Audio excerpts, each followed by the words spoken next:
So we directly go on with the next presentation. It's being presented by Professor Dr. Rüdiger Quay. He's an acting director at the Fraunhofer Institute for Applied Solid-State Physics, and he's talking about the Fraunhofer quantum computer ecosystem, and he presents achievements and developments in this context. Yeah, thank you. Thank you for this ability to speak here. My name is Rüdiger Quay, has been introduced, and I'd like to talk about our ecosystem. We are part of that hype that we partially also created, and I want to give you an update of what the achievements are. So that's something which we always have to do. So we are pretty colorful branch. So Fraunhofer is big. We are 30,000 people, and the good news is we are not only doing programming or hardware development, but it's also something which happened in the last 3 years that people actually contributed. They came up with additional problems. There's people not necessarily being involved with computing, but they're giving us problems, and that's something which is nicely developed.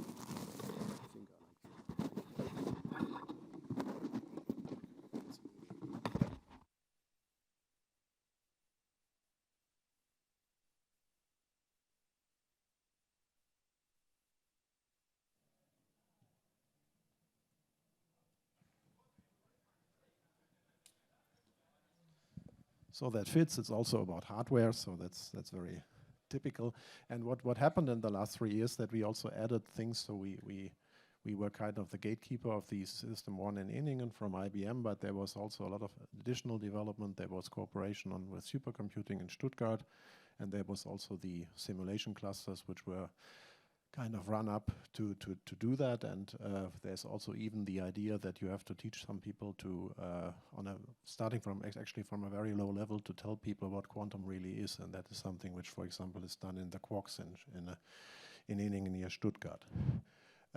So what was our original idea? So we had this idea. We have regional centers which are concentrating on different items. That was quite useful.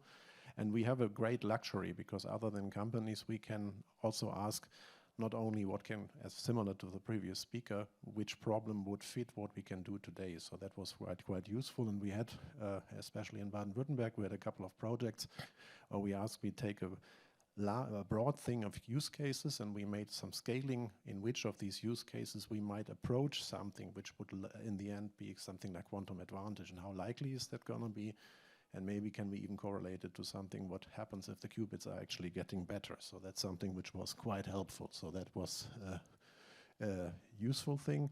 And the other thing which was very useful was to have the teaching, not only on a scientific level, but we had an education program out there which was running for 3 years.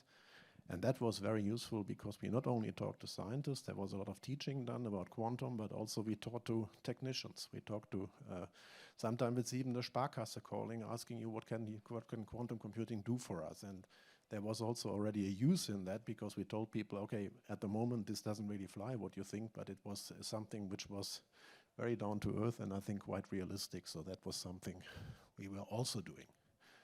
And this is the original strategy, and what I would like to point out here is that apart from being internationally visible and starting to produce good science, which we also did on various levels, it was also about telling people what of this was really important to them. I gave you the example of the Sparkasse, which was something which is our task, and the question is also when to do what. And we have a lot of customers which do not necessarily ask for the quantum advantage yet, but there's a lot of de-risking done. They say, okay, we want to know it's not going to be worked today, but maybe it works in 1, 2, 3, 4 years. And that's something which helps a lot to the people. So that's something we do, and people are quite happy about that. So that's something which works. And apart from creating by now quite a community also inside Fraunhofer of people, of PhDs, who get into the problems and do real good work, similar to what was just said in the previous talk. So this is also quite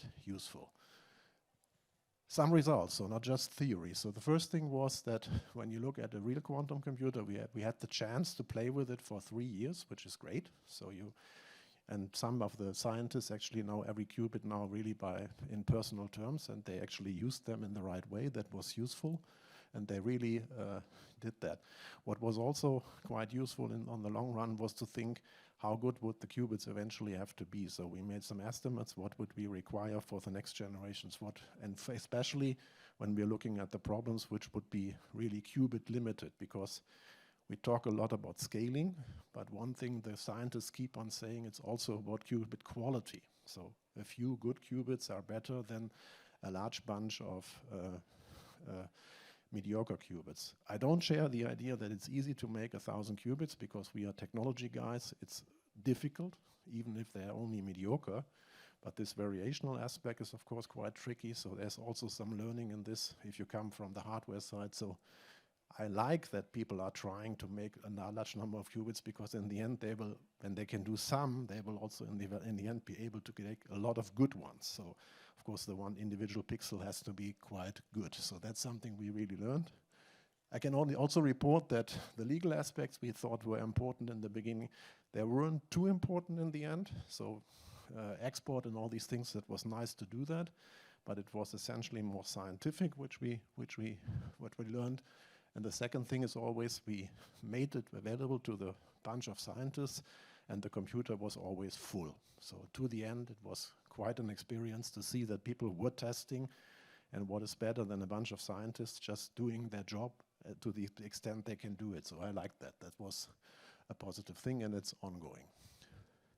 We also had a lot of projects, so there was, to some people there were, we formulated a couple of industrial-related projects, and we tried to learn something there. There was, especially we went into error correction, for example. That was something where we started to use algorithms, to test algorithms, to simulate algorithms. That was quite similar to what was said previously. That was quite useful. And then also in the idea which of the problems which would come from the real world would actually limit it by what exactly. So we always had this race. We had a class of 6 things, and we always, which one is going to be solved first? That is a very nice thing we can do. So that's something which Fraunhofer has as a special feature, so to say. There's also real nice, oh, there's a garble there, it doesn't matter. There was also really a nice program where we had error reduction, that was also mentioned before, and the algorithm, oh, that should not have happened. The algorithm development was quite nice, so that was something they did. There's a lot of PhD students working on that, and I think that has helped now, and when the stuff is getting better, not on a 1,000 level, but if we especially get few better qubits, I think we will also have a chance to what was mentioned earlier. And there are some easy problems which we couldn't solve, but it also got better over the time that you could prove, okay, this is now working and this hasn't been before. So that was one of the outcomes of Quay. Then there was also some hardware development. People just say it's just the qubits, they don't work, but we also had innovative concepts. So personally, I'm also a hardware guy, and here we could really show the progress going on within the project we did in Baden-Württemberg, and we'd actually changed the number of qubits from 5 to 9 based on a diamond approach. And this is also quite nice because we are told the technology open, to say, and so we had the chance really to test also things on different computers. So IBM always was kind of a reference, but we were also testing new concepts, and also, I will show that in a minute, new computers against IBM, and that was also quite helpful because some things work quite nicely, and over Fraunhofer in the network there were very nice comparisons run on even terms. So that was quite something we could do in the society. That was also a plus. Then the outreach, what I liked, so this is when one of the program, they made all these KPIs just to tell you how successful we were. We can debate any individual number, but what was good, that we, especially despite of COVID and despite all the problems you had in meeting, you would reach out to a lot of people. So that's something which is summarized here. There were a lot of events and a lot of people being happy about this teaching. And what I like personally, it was not only at the scientific level, you would go to engineering level, to technician level, even to relatively getting people back who knew something about quantum before and got them back into the equation. So that was something which was quite nice, and this program was really successful in reaching out to people, and I think that's one of the reasons we have the people for the hype. So in a way, that's also very positive. And this is here the teaching program which we put out. This is the 22 version of it, and then there's also a strong need of going on. So by now people have learned that, and especially when you now look at what we did in 23. where we made special courses. So there was this basic idea of quantum awareness and a basic module where the idea was to have people approach the problem and not just to say this is complex and we have to solve Hamiltonians for that. No, you wouldn't have. You would just have to tell somebody this might be useful to you in the future. There were also specific modules developed for example, here for the algorithms. The challenges by IBM have been mentioned before, so this was quite useful, and there was even some demand service. So there was people, okay, we need to do this and we want to know about it. Do you have somebody to talk about? And that was also something which was flying. And in 24, we plan to repeat it again with a different program. So that's ongoing.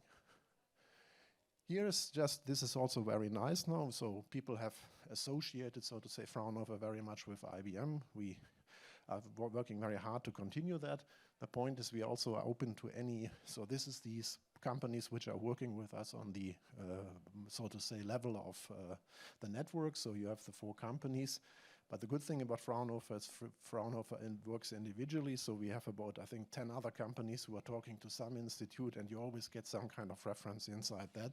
So internally we have quite a good comparison in the sense that you can also make some benchmarks and so on. So that's quite useful. And but you also this is what happened in terms of access. So access not only means you can just work something on a quantum computer, but maybe you also need a little bit of scientific advice and help just to run your program. So this is also the nature where Fraunhofer is good, because you have some people who know something, how to use it, and that's actually probably more important than just tapping a button on it, or go to the keyboard of a computer and just run something, which is probably for these type of problems a bit optimistic. So that's something I can clearly say. Okay, and then is also what is also very nice is that we have a future. So there's we have now new initiatives ongoing. Because I'm from Baden-Württemberg, we now called our relatively big activity. So I think it's from the Länder in Germany. It's the second in Germany. We now called it Quantum BV. It has a label, but the point is we want to do certain things, and the main thing is to maintain the momentum. We have a hype, but I think we should continue that and not just stop now. This is very important, because otherwise it would be largely in vain. We have enthusiastic people who want to continue. We can now enable access and fair comparisons, and that's very good. That institutes may be fighting. I have a better solution, you have a better solution, so that's quite nice. And then also reach out to the research programs, because one thing I want you to really think about. People are sometimes skeptic whether things are working, but what if anybody in this room has one simple good idea? Then we are stuck. So it's better to prepare for that creative people like you have some good idea on an algorithm, on a method, and suddenly the equation might change, and then we have to be ready also for that. So I like what was said in the previous talk. We have to prepare also for things we don't know so much yet, but it's good, and I'm still optimistic we can turn the money invested into something at the end which turns also money out of quantum computing, but not just in it. Okay, no, thank you very much. And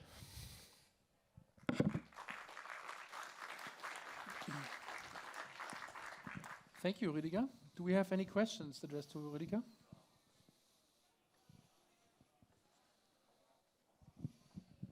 That is not the case for the moment, so then I have one question. What is your vision for the future? What are the next steps you are planning to develop your ecosystem?